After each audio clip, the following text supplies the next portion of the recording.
The acrid stench of my burned house was still in my hair when she strutted into my courtroom like she owned the place. There I sat, Judge Miriam Blackwood, black robes, gavel in hand, staring at the woman who'd just committed arson against a sitting judge. The sheer balls of it made my teeth clench. But Bryn Ashworth Sterling had no idea what she'd just walked into. See, when you torch a judge's home, you better pray she doesn't get the chance to return the favor legally. And honey, I was about to serve up a 5-course meal of justice with a side of federal prison time. This HOA, Karen thought burning down my house would shut me up. Instead, it lit a fire under me that would consume her entire criminal empire. Every illegal fine, every fraudulent claim, every intimidation tactic, I had it all documented. What would you do if your destroyer just handed themselves to you on a silver legal platter? Where are you watching from? Because this revenge gets brutal. 6 months before my house became a crime scene, I was Judge Miriam Blackwood, respected, feared by criminals, and completely shattered. I'd just buried Harold after watching cancer devour him piece by piece. 28 years of marriage, gone. Our 1940s craftsman home in Pinewood Estates felt like a mausoleum. Pinewood used to be where blue-collar families raised kids and retired teachers tended flower gardens. Then the money moved in. Suddenly, modest ranch homes were getting torn down for McMansions with 3-car garages and wine cellars. The old-timers, people like Walt Henderson, who'd lived here since 1965, watched their property taxes skyrocket while new residents complained about maintaining neighborhood standards. Enter the queen bee of this gentrification army, Bryn Ashworth Sterling. Picture every entitled suburban nightmare you've ever encountered, then add designer athleisure and a god complex. 45 years old, driving a silver Tesla that cost more than most people's annual salary, always clutching some $20 superfood smoothie while explaining why everyone else was doing life wrong. She'd moved in 2 years ago with her contractor husband, immediately announcing plans to elevate Pinewood to its full potential. Translation: get rid of the undesirables. My first encounter with Bryn happened while I was installing Harold's memorial fence. We'd planned this 6-foot privacy barrier together during his final months, our sanctuary where we could drink coffee and watch sunrises without prying eyes. The sweet scent of his prize roses filled the morning air as I worked, 15 years of his careful tending still blooming despite his absence. The crunch of expensive boots on autumn leaves announced her arrival. You must be the widow. Not condolences, not introduction, just cold assessment. Judge Blackwood, I corrected, wiping soil from my hands with deliberate calm. Right, the judge. She pronounced my title like it was a disease. I'm Bryn, HOA president, we have a problem. Out came the pink tape measure, clearly her weapon of choice. The metallic snap of it extending cut through the morning quiet like a whip crack. She measured my fence with theatrical precision, lips pursed in manufactured disapproval. 6 feet 2 inches. Our regulations clearly state 6 feet maximum. That's a $500 violation plus immediate removal costs. I stood slowly, vertebrae popping from grief and sleepless nights. Show me that regulation. Her manicured fingers shuffled through a leather portfolio, clicking against papers like tiny gavels. 5 minutes of searching produced nothing because the regulation didn't exist. My fence measured exactly 6 feet. I'd hired a licensed surveyor specifically to avoid this nonsense. Well, she huffed, face reddening under her spray tan. We'll see about that, Judge. The venom in her voice revealed this wasn't about property standards. That evening, over microwaved leftovers and Harold's favorite bourbon, I pulled up court records. Bingo. 3 years ago, Sterling Premium Builders had appeared before my bench trying to scam an 80-year-old veteran out of $30,000 for emergency roof repairs. The roof was fine. I'd ruled against them hard, including referring them for contractor fraud investigation. This fence bullshit was revenge, pure and simple. But Bryn had made a critical error. She'd targeted a woman who'd spent 20 years sentencing murderers, rapists, and con artists without flinching. Someone who'd watched her soulmate die with dignity while planning how to honor his memory. A person with absolutely nothing left to lose and a complete understanding of how the legal system could be weaponized by someone who knew its every weakness. The rough texture of Harold's fence posts under my palm reminded me why I'd built this barrier. Not to keep the world out, but to protect something sacred. Our memories, our love, our final project together. Bryn Ashworth Sterling had just declared war on a federal judge's sanctuary. In my courtroom, we had a technical term for that level of stupidity. Exhibit A in a federal case.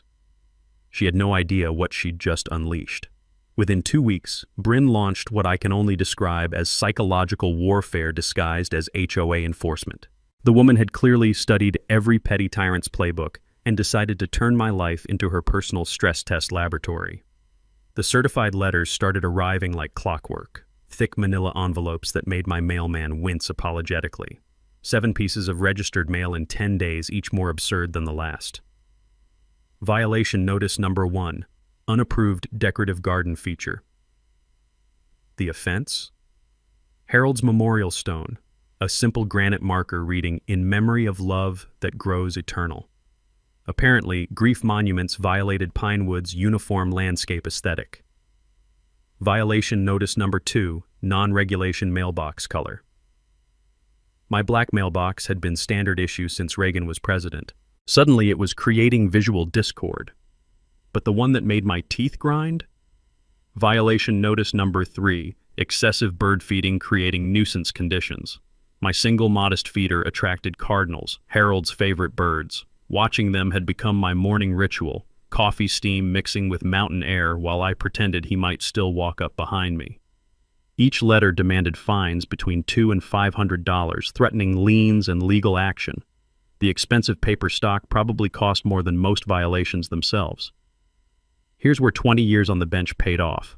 During law school, I'd memorized Colorado's HOA statutes after my landlord tried similar intimidation tactics. These letters contained more legal holes than a mob lawyer's alibi. Real HOA fines must be reasonable, related to actual violations, and properly documented in adopted bylaws. Bryn's notices cited non-existent regulations and failed to provide mandatory hearing procedures. Time for judicial payback. I spent 3 evenings in Harold's basement office, surrounded by his law books and the musty smell of old legal volumes, building my counterattack. Filed a formal complaint with the Colorado Real Estate Commission detailing Bryn's procedural violations. Photographed my property from every angle. Created spreadsheets documenting her illegal fine patterns. My evidence preservation training was about to become weaponized. But Bryn wasn't finished with amateur hour.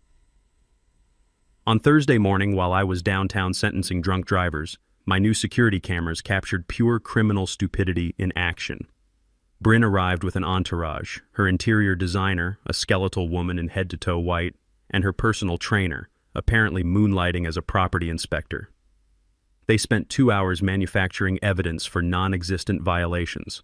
The designer pointed dramatically at Harold's prize roses, like 15 years of careful cultivation had personally insulted her aesthetic sensibilities. The trainer, clearly more familiar with protein powder than property law, took notes on official-looking clipboards. I watched the footage that evening with mounting rage. These people were creating fraudulent documentation to support fraudulent fines. In my courtroom, we called this conspiracy to commit fraud. Then Walt Henderson knocked on my door, pipe tobacco mixing with cool evening air as he spoke in worried whispers.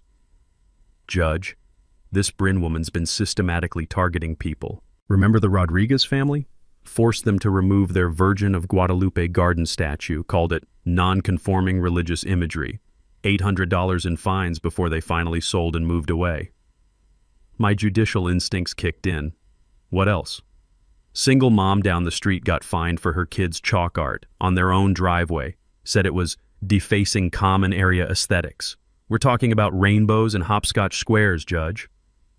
The pattern crystallized like evidence falling into place during closing arguments. Bryn wasn't just targeting me, she was running a systematic harassment campaign against anyone who didn't fit her suburban master race fantasy. Hispanic families, single mothers, elderly residents on fixed incomes, and now a widowed judge who'd previously ruled against her husband's contractor scams. This was discrimination wrapped in HOA bureaucracy, backed by fraudulent documentation and illegal fine structures. I'd stumbled into the middle of a much larger criminal enterprise that made my fence dispute look like jaywalking. The scratching sound of my pen documenting these revelations filled Harold's quiet office. He'd always said good legal strategy was like surgery, precise, methodical, and devastatingly effective when executed properly. I was about to perform major surgery on Bryn Ashworth Sterling's little kingdom of petty tyranny. She'd made the classic mistake of targeting someone who understood exactly how to dismantle her operation piece by piece, using the same legal system she'd been bastardizing for her personal vendettas. Harold used to joke that judges were just referees with law degrees and permanent attitudes. Time to show this HOA, Karen, what happens when you pick a fight with someone who writes the rules of engagement for a living. Bryn's next move crossed the line from harassment into felony territory. The woman had apparently decided that if manufactured violations weren't working, actual breaking and entering might send a stronger message. She struck while I was downtown sentencing a wife-beater to 18 months. My security cameras captured every criminal second of her emergency property inspection, a legal authority that existed only in her delusional imagination. There she was, bold as brass in designer yoga pants, strutting through my backyard like she'd bought the deed, pink tape measure in hand, photographing everything from angles that would embarrass a paparazzi stalker. The audacity peaked when she pressed her face against my kitchen window, shading her eyes to peer inside at Harold's coffee mug still sitting on the counter, the one I couldn't bring myself to wash. But Bryn's criminal stupidity reached new heights when she deliberately left my back gate wide open. Not accidentally, deliberately. The security footage showed her yanking it open, checking to make sure the latch wouldn't catch, then walking away with a satisfied smirk. When I arrived home that evening, bone-tired from listening to domestic violence testimony, I found my sanctuary violated, and my worst nightmare realized: Gavel was missing. This 14-year-old tabby wasn't just a pet. He was Harold's final gift to me, rescued from the courthouse parking lot during a thunderstorm 3 years ago. The cat who'd sat on Harold's lap during chemo treatments, purring comfort into his pain. My last living connection to 28 years of marriage. The panic hit like a physical blow. I spent 3 days searching, my voice hoarse from calling his name through every alley and storm drain in a 6-block radius. Walt Henderson organized neighborhood search parties. Even the Rodriguez family, who'd moved away because of Bryn's harassment, drove back to help look. Then came the phone call that made my blood freeze. Judge Blackwood? This is Dr. Martinez at Mountain View Animal Emergency. Someone brought in a cat matching your description. He's in pretty bad shape. I found Gavel barely conscious in an oxygen tent, his ribs broken, severely dehydrated and traumatized beyond recognition. $800 in emergency surgery later, the vet delivered news that made my hands shake with rage. These injuries are consistent with being chased by machinery. High-powered leaf blowers, maybe lawn equipment. The stress alone nearly killed him. The security footage revealed the truth. 1 hour after Bryn's illegal trespassing, her landscaping crew had arrived with industrial leaf blowers, terrorizing my traumatized cat through the open gate she'd left as an escape route. They'd chased him 2 blocks before he'd fallen into a storm drain, broken and dying. This wasn't harassment anymore. This was attempted murder of my family. But here's where Bryn made her fatal mistake. She'd just committed multiple felonies against a sitting judge who understood exactly how to weaponize the legal system for maximum destruction. I changed every lock, posted no trespassing signs, and filed criminal charges for unlawful entry and animal cruelty. Then I called Channel 7's Sarah Morgan, a pit bull journalist who specialized in exposing suburban corruption. Judge vs. HOA When Watchdogs Attack aired 3 nights later. Sarah's investigation revealed Bryn's systematic targeting of minority and elderly residents, complete with security footage of her criminal trespassing and the landscaping crew's attack on Gavel. The community response was nuclear. Donation offers poured in, not just for vet bills, but for legal fees to destroy that psychotic HOA witch. Justice for Gavel exploded across social media. 3 law firms offered pro bono services.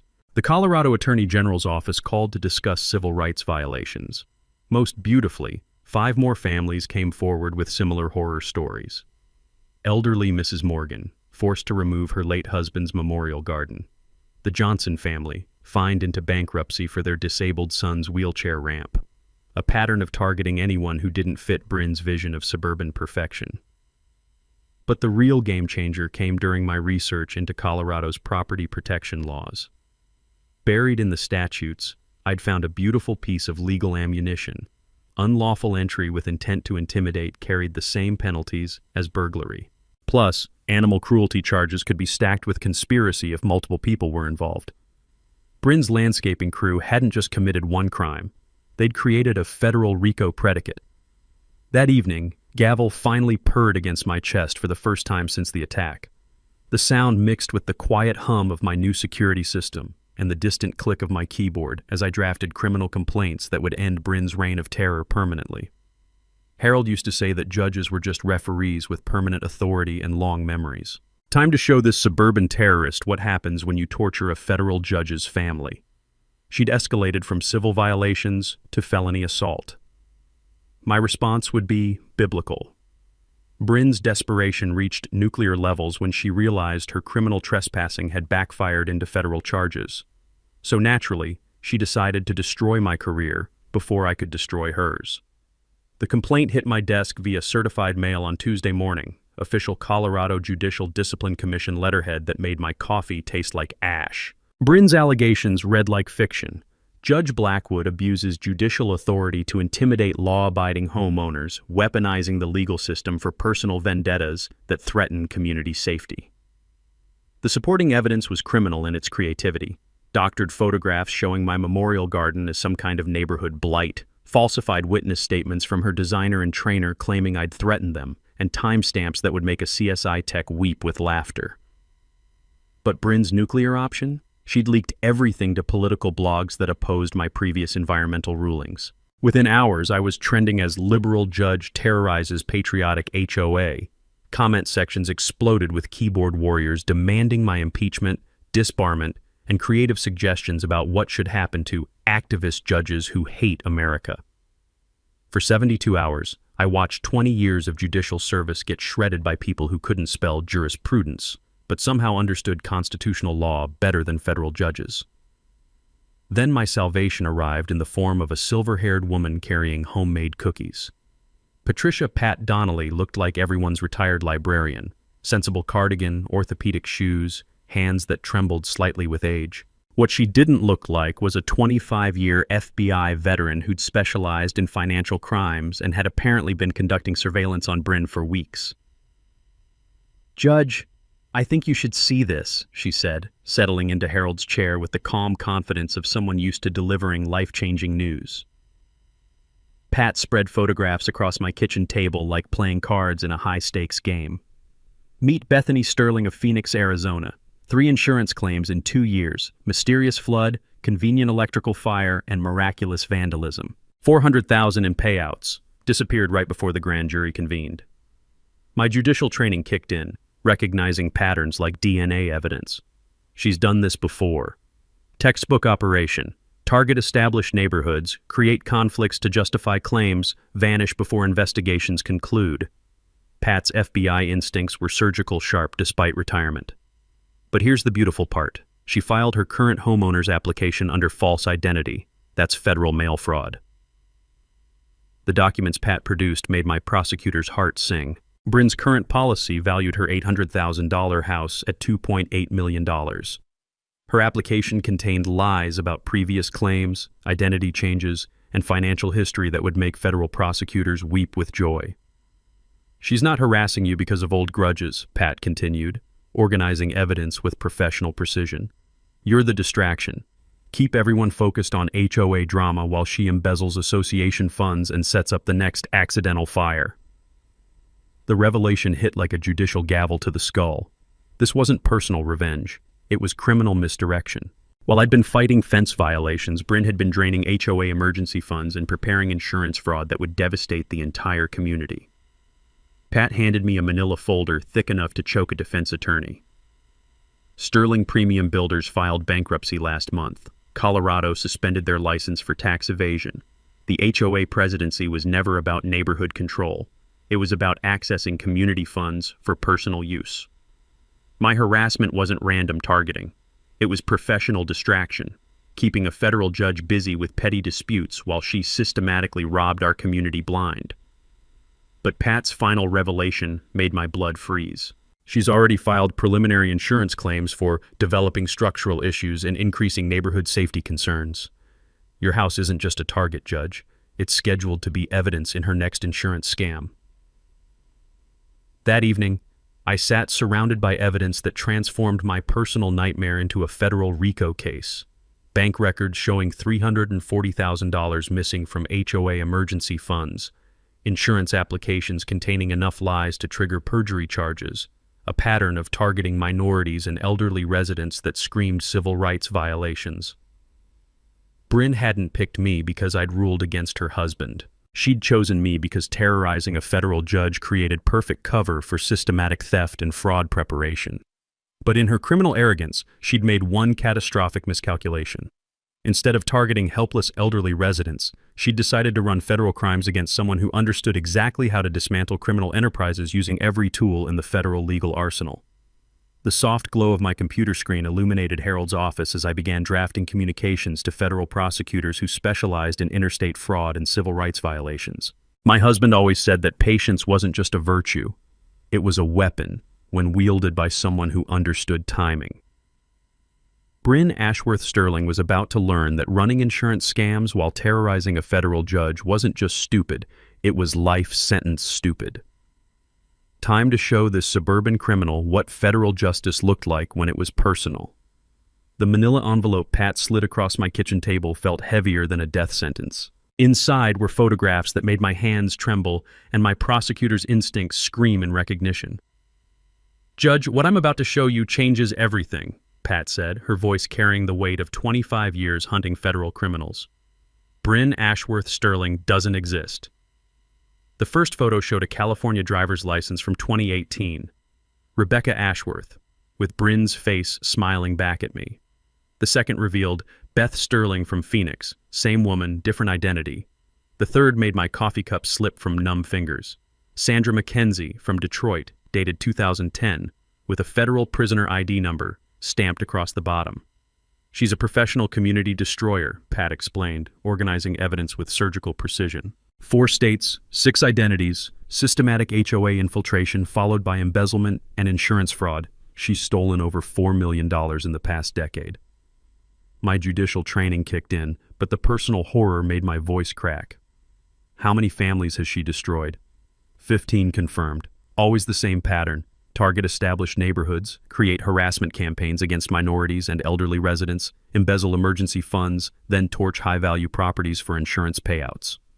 Pat's FBI instincts were razor-sharp despite retirement. In Sacramento, 3 Hispanic families were driven out before the community center mysteriously burned. Phoenix lost 5 elderly residents to stress-related health problems during her reign of terror. The next document made my blood freeze solid. Architectural plans for my house, obtained through Sterling Premium Builders contractor database, marked with detailed notes about electrical vulnerabilities, foundation access points, and optimal fire acceleration patterns. "She's been planning to burn your house down since day one," Pat said quietly. "The harassment was misdirection while she prepared the perfect arson. Your property's worth $180,000, but Harold's life insurance upgrades pushed the rebuild value to $320,000. She's planning to claim fire spread to her property, triggering both policies for maximum payout." My hands shook as I traced Harold's electrical upgrade notes in the margins. Work we'd done together during his final months, trying to create lasting improvements to our sanctuary. Bryn had turned our love into her criminal opportunity. But Pat's final revelation shattered every assumption I'd made about this case. She's not just a criminal, Judge. She's a federal fugitive operating under stolen identities while technically still in witness protection.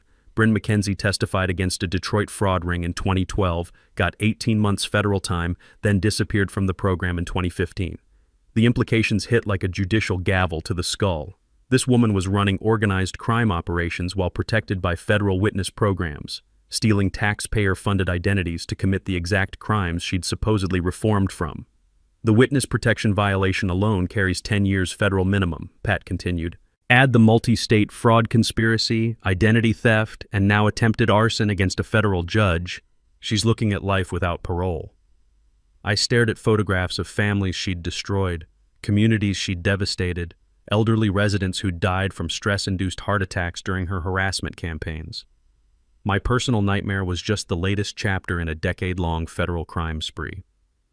The musty smell of old case files mixed with the bitter taste of betrayal as I realized the scope of Bryn's criminal enterprise. She hadn't targeted me because of old grudges. She'd researched my husband's death, my financial vulnerability, my judicial schedule, and my emotional attachments to create the perfect victim profile.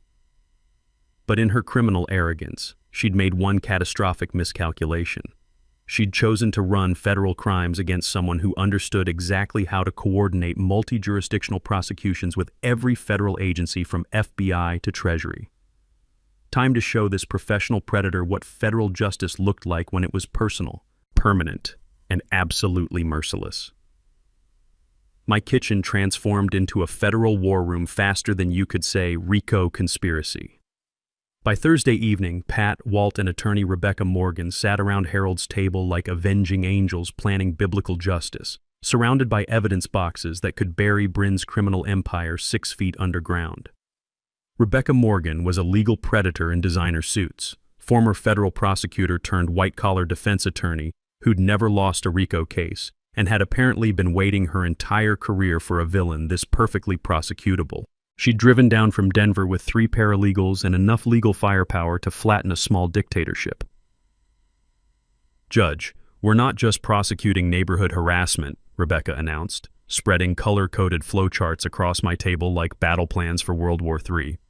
"We're dismantling a decade-long federal crime spree that's destroyed 15 communities and stolen over $4 million. The smell of fresh legal documents mixed with Walt's pipe tobacco as we outlined our 3-pronged assault: federal annihilation, state prosecution, and civil rights demolition. Rebecca's strategy was surgical in its precision and biblical in its scope. Federal charges first. Mail fraud across state lines carries 20-year minimums. Wire fraud for electronic HOA theft adds another 20. Identity theft using witness protection programs, 10 years mandatory. RICO conspiracy for systematic community destruction, life without parole." She smiled like a shark scenting blood. "We're talking about federal sentences that'll keep her locked up until climate change drowns the prison." Pat coordinated federal agency involvement with retired FBI efficiency that made current agents look like mall security. Colorado Bureau of Investigation, Treasury Financial Crimes, FBI Interstate Fraud Task Force, they're all drooling over this case. By tomorrow morning, Bryn will have more federal surveillance than a terrorist cell. My role was evidence preservation and victim coordination, skills I'd perfected during 20 years of complex criminal cases. During law school, I'd memorized every provision of Colorado's Open Records Act after my slumlord tried hiding financial records. HOA finances were completely transparent to community members who knew how to request them properly. We were about to demand 5 years of detailed accounting and watch Bryn's embezzlement empire crumble under public scrutiny. Walt's community intelligence network was our secret weapon. 60 years of neighborhood relationships had created an information web that would make the CIA jealous. "Every family Bryn's terrorized is documenting everything," he reported, organizing victim statements with military precision. "Mrs. Rodriguez is driving back from Phoenix with 17 witnesses. The Johnson family's keeping disability discrimination records that'll make federal prosecutors weep with joy." But our most satisfying preparation was the technical surveillance upgrade. Pat had transformed my modest security system into federal evidence collection machinery capable of recording crimes in courtroom-quality detail. Every camera angle was calibrated for maximum prosecutorial impact. "Here's the beautiful part," Pat explained while testing audio equipment that could capture conversations 3 houses away.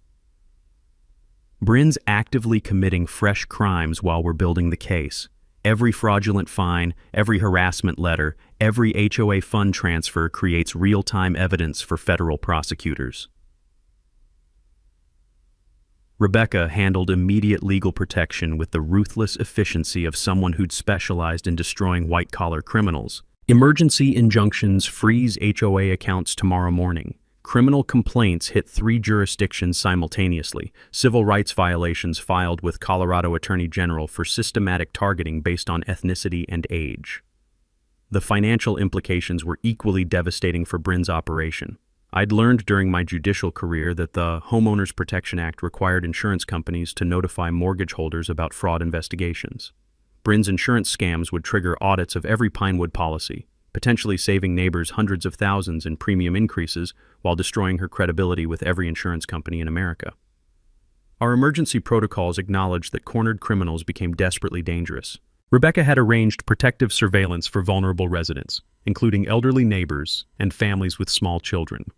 We'd learned from federal cases that systematic fraudsters often escalated to violence when facing life sentences.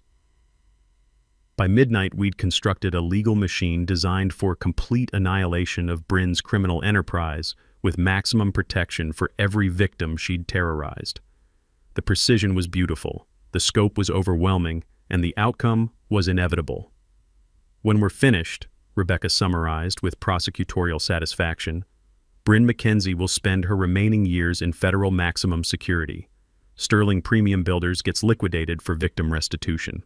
Every harassed resident receives compensation plus punitive damages. And we establish legal precedents protecting communities nationwide from similar predators." The quiet hum of my upgraded security system mixed with the soft click of my keyboard as I drafted victim impact statements designed to make federal judges demand maximum sentences. Harold always said that patience wasn't just a virtue, it was a weapon when combined with overwhelming legal force applied at exactly the right psychological moment. Tomorrow morning, professional criminal Bryn Ashworth Sterling would discover that terrorizing a federal judge's community wasn't just catastrophically stupid. It was life sentence guaranteeing, legacy destroying, federal prison ensuring stupid. Time to execute justice with extreme legal prejudice. Bryn's response to our legal offensive proved she'd graduated from petty harassment to full-blown domestic terrorism. Her desperation was about to turn my neighborhood into a crime scene that would make federal prosecutors salivate. The attack came Tuesday afternoon while I was downtown sentencing a wife-beater, perfect alibi timing that Bryn had clearly researched through my public court schedule. My military-grade security system captured every felonious second in evidence quality, high definition. At 2:47 p.m., unmarked trucks disgorged a crew that moved with professional efficiency. These weren't landscapers, they were arson specialists wearing coveralls and carrying equipment designed for one purpose, turning my house into an insurance fire that would spread to Bryn's property for maximum payout.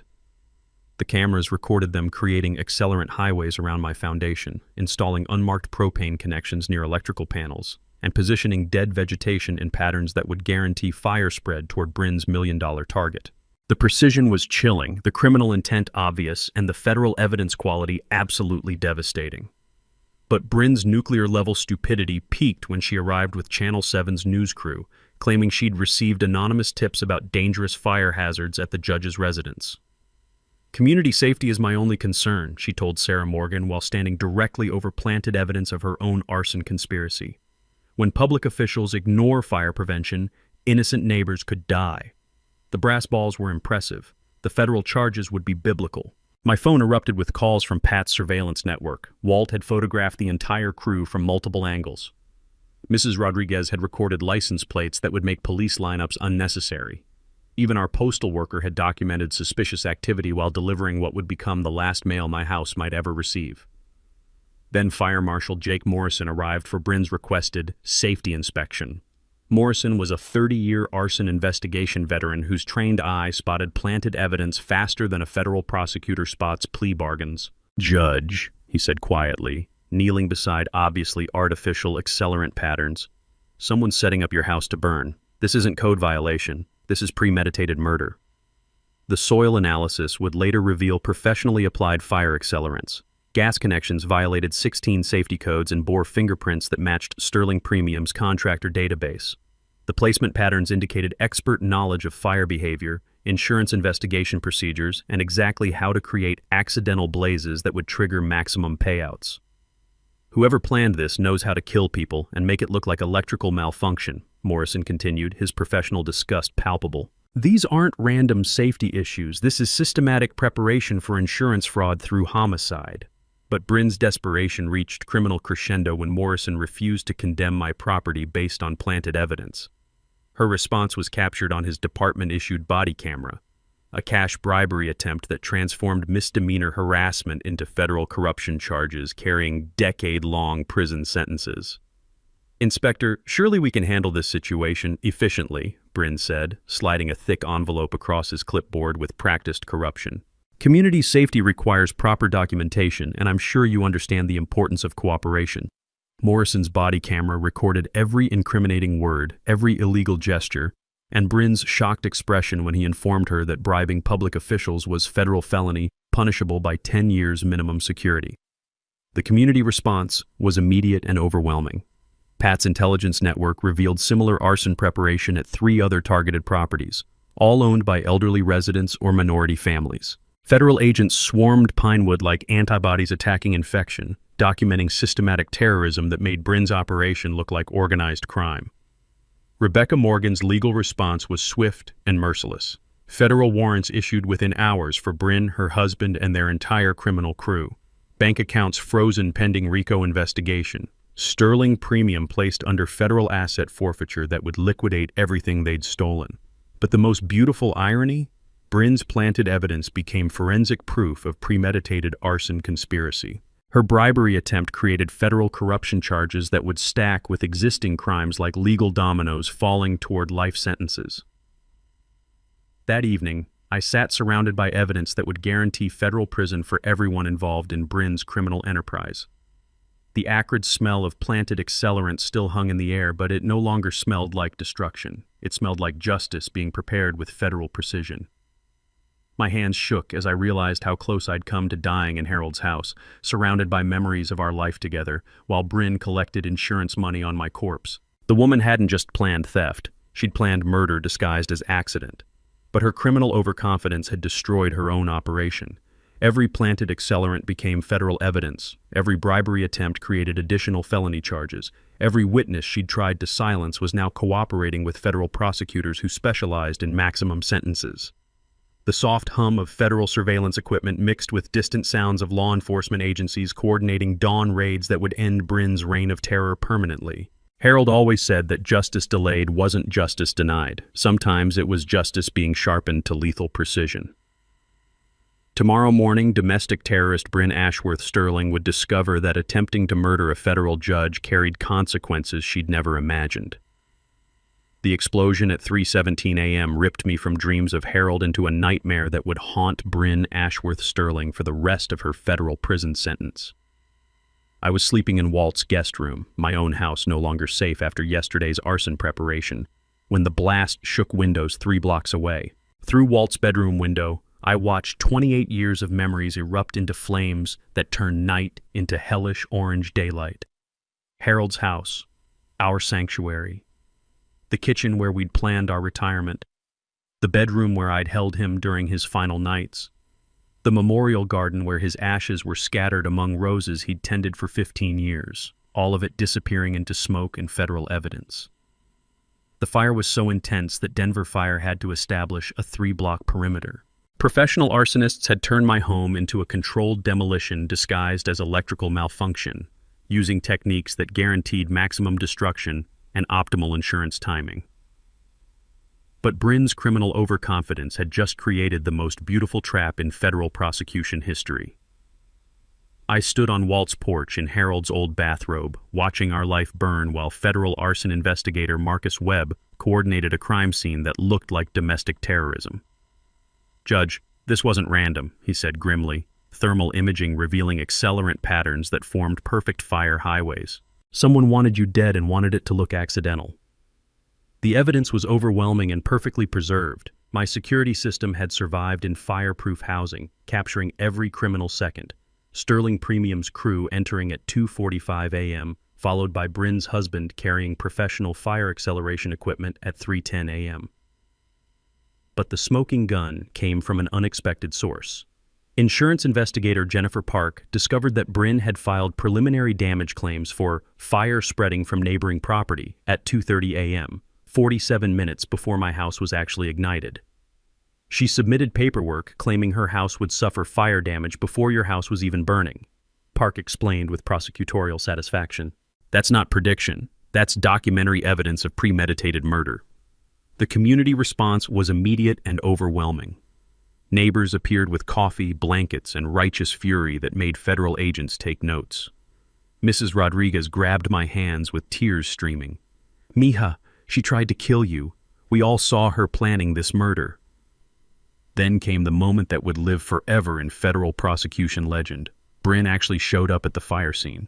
The woman appeared in designer athleisure and full makeup at 4:30 a.m., expressing deep community concern to news cameras while standing 50 feet from the house she'd just had torched.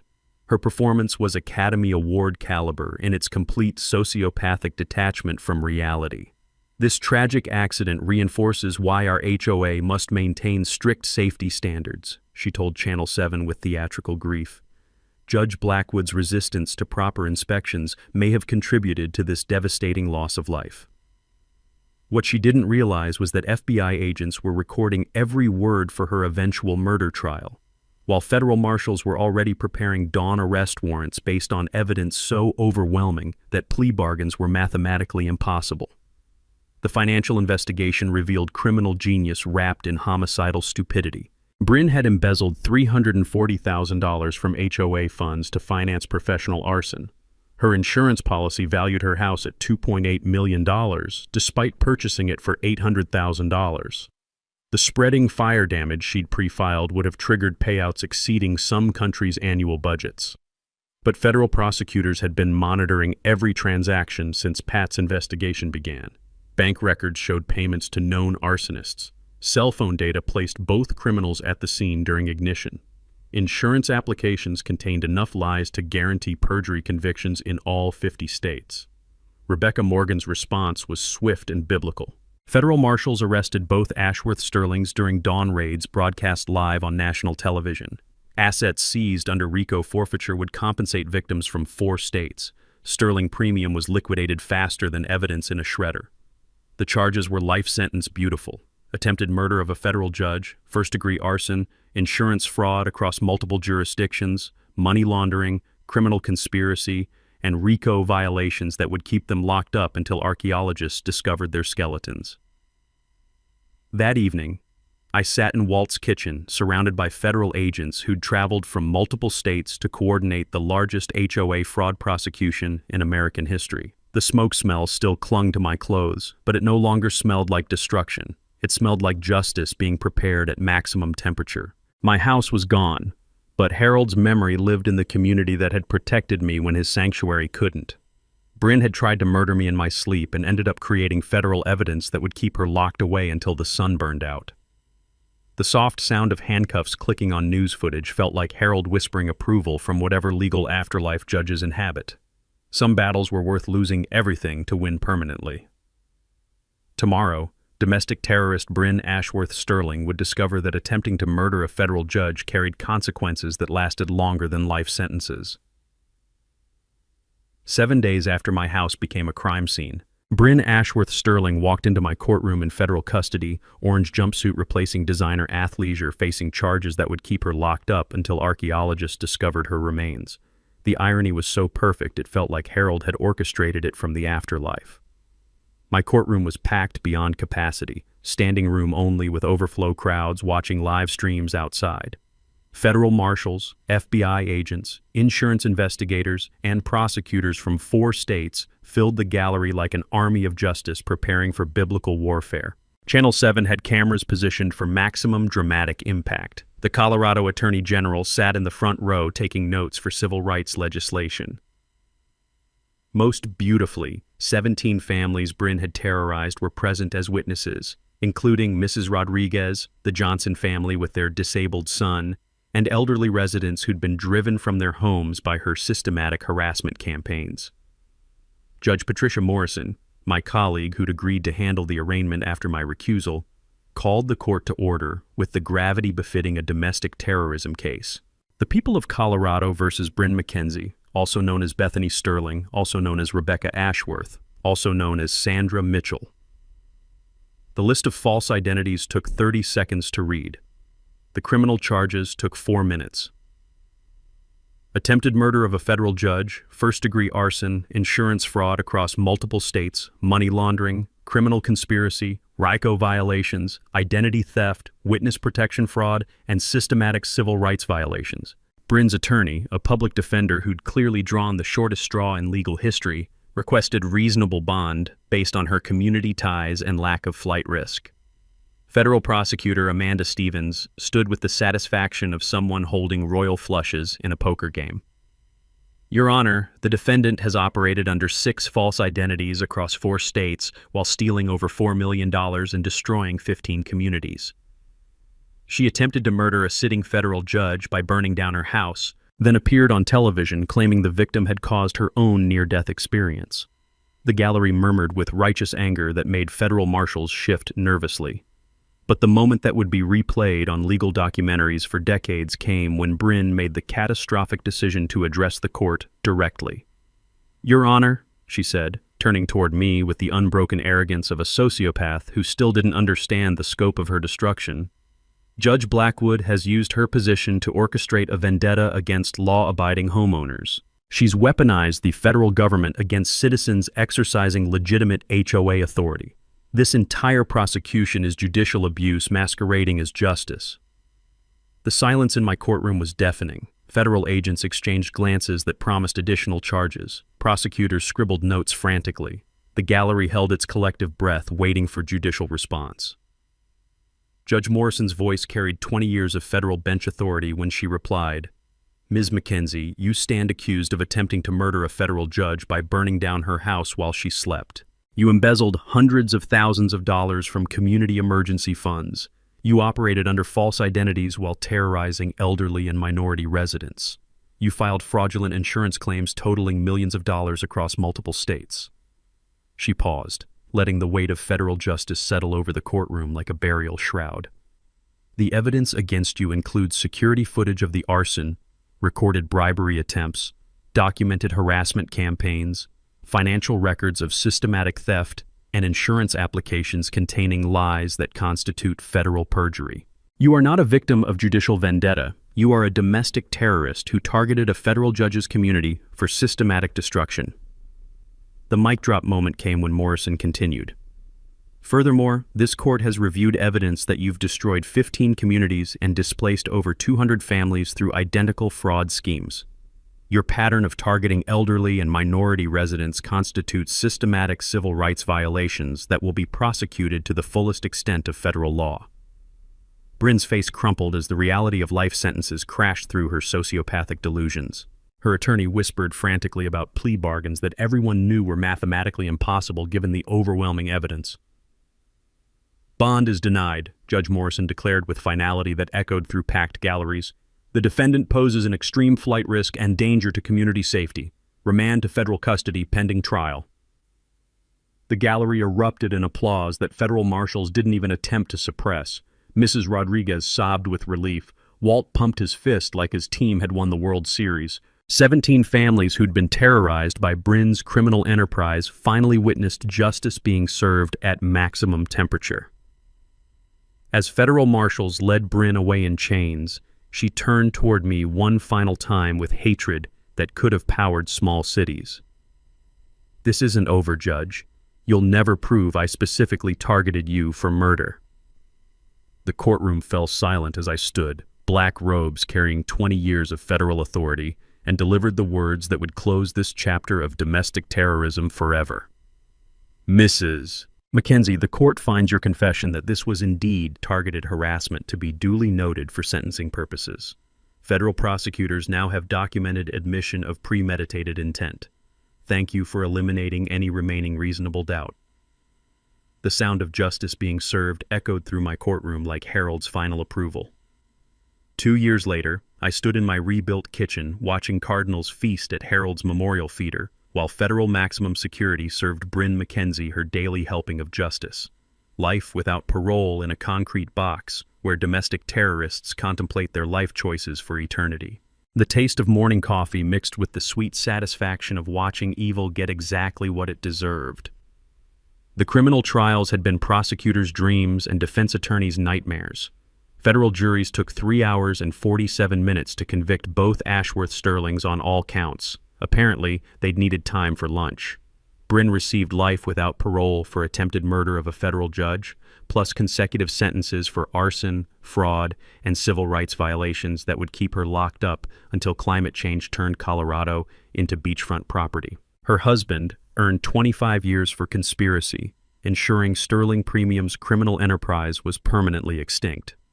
The $3.2 million in seized assets had been distributed to victims across 4 states, creating the largest HOA fraud restitution in American legal history. Every targeted family received compensation plus punitive damages that established legal precedents protecting communities nationwide from future predators. But the real victory lived in Pinewood's transformation from terrorized kingdom to model community that law schools now studied. Walt Henderson reigned as unanimously elected HOA president, implementing transparency measures that made embezzlement impossible and resident protections guaranteeing due process for future disputes. Our reformed bylaws required community approval for fines over $50, monthly financial reports published online, and mandatory mediation before legal action. Most beautifully, systematic targeting based on ethnicity, age, or economic status was explicitly prohibited with automatic removal for violating board members. The ripple effects had spread like wildfire through American suburbs. Colorado's Pinewood Protection Act required HOA financial transparency, limited fine authority, and established state oversight for communities with systematic complaint patterns.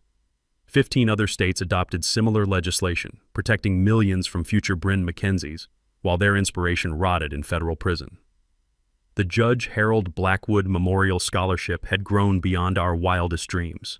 Documentary rights, book sales, and donations from grateful communities had raised $750,000, supporting first-generation college students studying community law and civil rights. This year's star recipient was Maria Rodriguez, daughter of the family Bryn had terrorized, now heading to Harvard Law with dreams of protecting vulnerable communities nationwide. Our annual Pinewood Justice Festival drew thousands celebrating community triumph over individual evil. Local vendors donated proceeds to legal defense funds helping other neighborhoods fight corruption. Walt's Bluegrass Band headlined, while Pat Donnelly ran packed workshops on financial crime investigation that had helped residents in 47 states identify and prosecute HOA fraud. The festival combined celebration with education through our Community Resource Center, helping neighborhoods recognize harassment patterns, document financial crimes, and coordinate federal investigations. 41 copycat criminals had been arrested using our model, saving thousands of families from Bryn's fate. My judicial career had earned national recognition for maintaining ethics under extreme pressure, leading to speaking engagements at law schools about protecting community rights while preserving judicial integrity. The American Bar Association created the Blackwood Award, recognizing judges who demonstrated courage defending civil rights against systematic oppression. But personal victory meant more than professional recognition. Gavel had recovered completely, now ruling our rebuilt sanctuary with feline authority that would intimidate federal marshals. The memorial garden bloomed more magnificently than ever, Harold's roses thriving in soil enriched by community love and protected by security, ensuring no future terrorism. This evening, golden sunset streamed through new windows as I reviewed scholarship applications while Gavel supervised from his throne. Outside, Pat tended her victory garden, Walt taught neighborhood children harmonica, and families gathered for conversations that Bryn's reign of terror had once made impossible. The gentle sound of children's laughter had replaced sirens and confrontation, proving justice wasn't just punishment, it was protection, healing, and hope for futures free from suburban predators. Here's my message for anyone battling HOA nightmares or petty tyrants with measuring tapes. Document everything, organize your neighbors, and remember that bullies only win when good people stay silent. Your horror story could become someone else's salvation. Drop a comment sharing your own HOA nightmare. You're definitely not alone in fighting these suburban dictators, and smash that subscribe button for HOA stories because next week we're destroying the tax assessor who tried stealing an entire neighborhood for personal profit. That revenge was equally biblical, and the federal charges were absolutely beautiful. Together, we're building communities where justice wins and criminals lose permanently. That's a wrap for today's episode on HOA Stories. If you enjoyed watching Karma in action, smash that like button, comment your thoughts, and let us know if you've dealt with HOA madness too. Subscribe so you won't miss the next HOA meltdown we post.